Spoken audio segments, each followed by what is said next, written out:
So I'm lying here in bed. It's 1 a.m. And the thoughts that are coming into my head are unstoppable. And they begin anytime I am sitting in silence. And there was a time, maybe 2 months ago where I was starting to sleep a little bit better and those thoughts were starting to fade a bit. They weren't starting to fade. I mean, they were... I was beginning to think about other things, better things, but the thoughts have returned in a big way, and it's just, I have so many unanswered questions, and so much sadness over a few things, and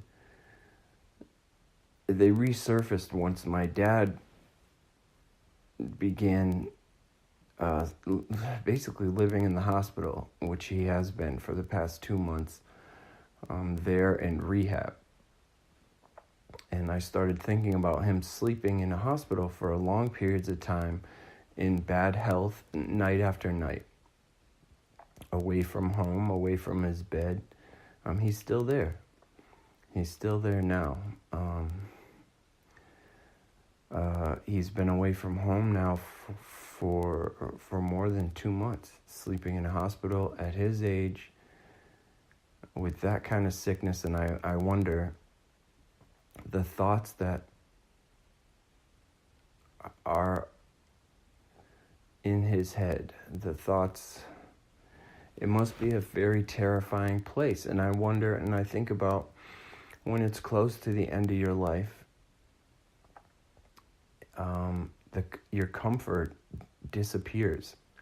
And not only the heaviness of considering that you might die, but having those thoughts while also not being able to move well, not being able to use the bathroom the way you used to, not losing all power over your own body. And night after night after night, whether you have a partner or not, you're now sleeping in a place that may or may not have someone sleeping next to you, and that's possibly what you're used to. And the things that have been keeping me up since Rachael died are, I spent every night with her while she was in the hospital. So that stuff doesn't really bother me, but when she came home on hospice, it was tough to sleep sometimes on the couch next to her. So I would sometimes sleep upstairs, and I had a tablet next to our bed, and I would watch, and I did not sleep much then either, because if I heard something, I was constantly on like a high level of awareness, thinking about what's going on with Rachael, going back downstairs if she got up for the bathroom, or looked uncomfortable. And her last few nights are the nights that bother me the most. Not so much her nights, but just I had started working, and she didn't spend a lot of time alone, but the times where I was away from the house, maybe 3 days a week, and then in her last week, started working when she came home with hospice, 3 days a week, and then I stopped working during her last 9 days. I stopped working altogether, and that was so hard for me because I hadn't worked throughout her diagnosis, through everything, and it gotten to a point where I needed to work, towards the very end. And I remember her aunt saying something like, well, why now? Because her coming home with hospice was such an important time. Really, there was nothing I could do about it. I exhausted all of my funds from anywhere else. So I had to work a few shifts. And I was also starting to lose my mind a little, and it helped. But I think about the hours I'm like, there was hours where I'd be in the kitchen cooking or doing laundry. So, like, several hours would go by where I wasn't with Rachel. And it was strange just because we had been upstairs in her father's bedroom, which afforded me the time to be with her every night, all the time. In the hospital, I lived in that hospital room with her. So I was there all the time.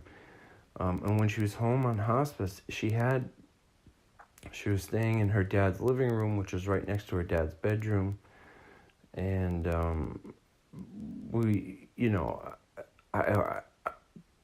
I'd be in there a lot, but if there were guests, then I would make room for the guests to be with Rachel. So I felt like it was a very important time, and not a lot of people had gotten that close time with Rachel during her sickness. Not a lot of time. She was very private.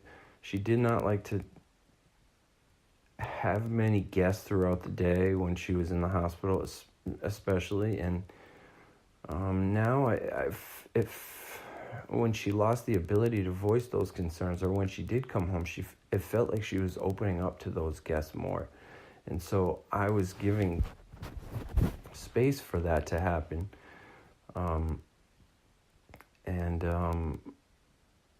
So those hours bother me. There were hours where I think about, it's confusing. I try to calculate how much time alone maybe she did have, which is really hard to calculate because,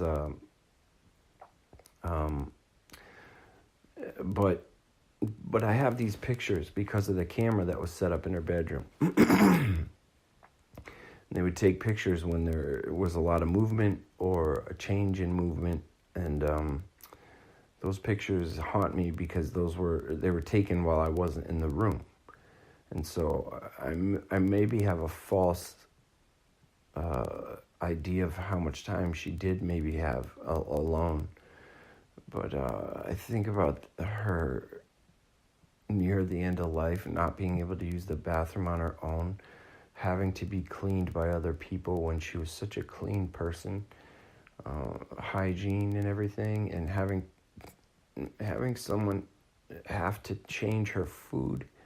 She did not eat for the last 2 months of her life. She never got a final meal. She didn't complain. So, we don't think about that so much because,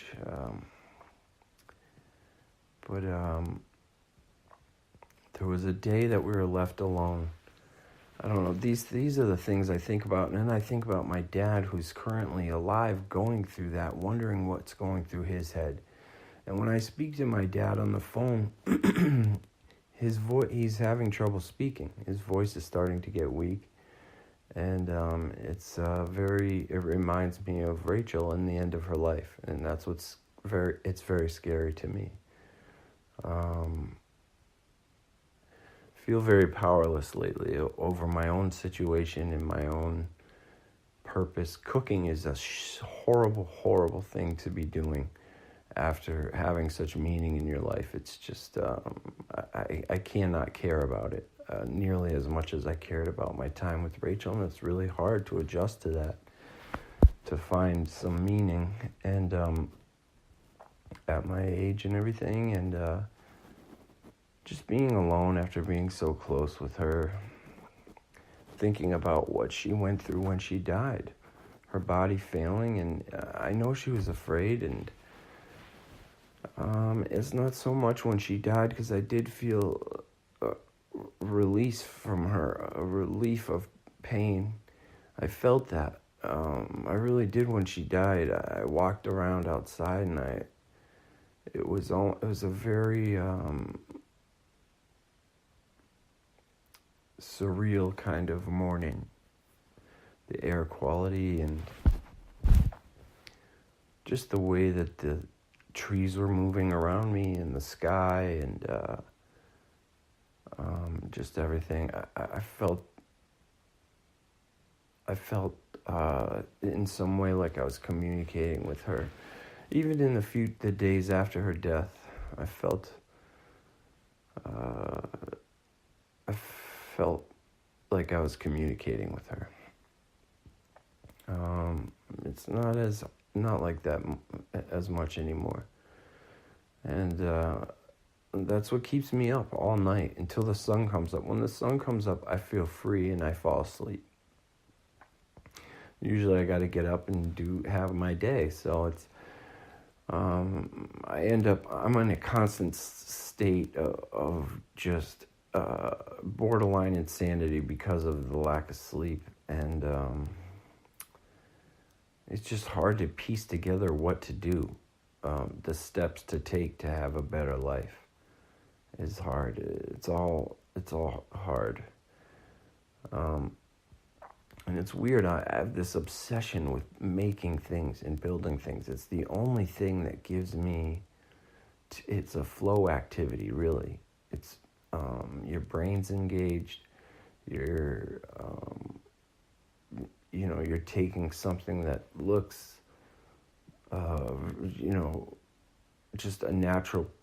You're taking a natural material that looks very crude, and you're turning it into something useful and beautiful. The whole act of that is, so I am so obsessive about that I come home, I eat something because I need to fuel my body.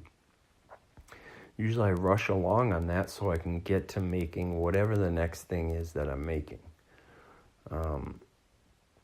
I wake up in the morning, and if I have time with my coffee, I continue that activity. And the problem with that is that it's a distraction from taking care of business for my future. It's almost, it's strange. And then I think about my aunt died of breast cancer, and my cousins afterwards, possibly years afterwards, or even in the year after she died. I don't remember. But they went, sorry about that. They went and saw a psychic. Someone who could communicate with the deceased. And my cousin Margie told me that, oddly, my Aunt Marion mentioned something about me creating things with my hands or building things with my hands, which is, for her to even mention me is odd because she was so close with so many other family members, and I've always been just like maybe the disappointment of the family. I don't know. I'm just kind of like the outlier, I suppose, but